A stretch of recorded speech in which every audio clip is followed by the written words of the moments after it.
Nouvelle réception, service de presse et c'est parti. On commence chez Slalom avec le second tome de Noblesse Oblige qui s'appelle Liberté Oblige. J'ai eu un gros coup de cœur pour le premier volume de cette série où il s'est passé beaucoup de choses très inattendues. J'avais vraiment hâte de lire cette suite et fin et surtout de voir comment tout ça va se conclure.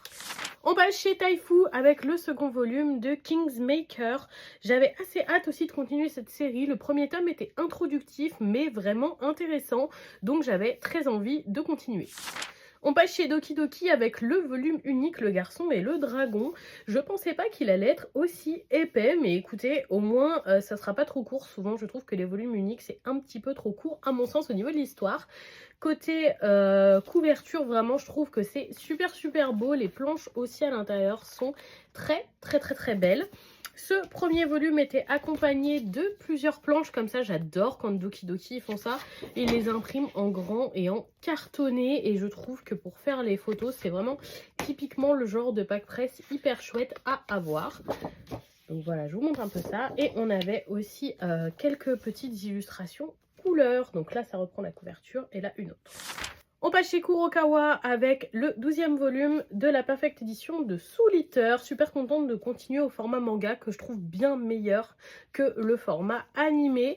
L'histoire est plus poussée, il y a des arcs qui n'ont pas été adaptés et surtout je trouve que vraiment c'est un peu meilleur à chaque tome. Une histoire qui s'améliore au fur et à mesure, c'est un bonheur.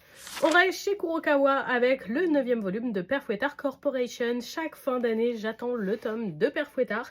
Il sort en général entre novembre et décembre et c'est toujours un bonheur. C'est une série coup de cœur que j'apprécie particulièrement, que je vois pas tant que ça sur les réseaux, alors qu'elle a beaucoup de choses, de l'action, de l'humour, de la romance, beaucoup d'originalité. C'est vraiment un titre que je recommande. On termine chez Delcourt Tonkam avec le premier et avant-dernier tome du titre Prendre goût à la vie. Une nouvelle romance qui a l'air vraiment sympathique, qui va aborder pas mal de thèmes difficiles comme souvent dans cette gamme Moonlight de chez Delcourt et franchement, ça me tente beaucoup. Et voilà pour cette réception, dites-moi si vous avez lu certains de ces titres ou certains vous tentent, je serai curieuse de vous lire dans les commentaires et je vous souhaite surtout une bonne soirée tout le monde.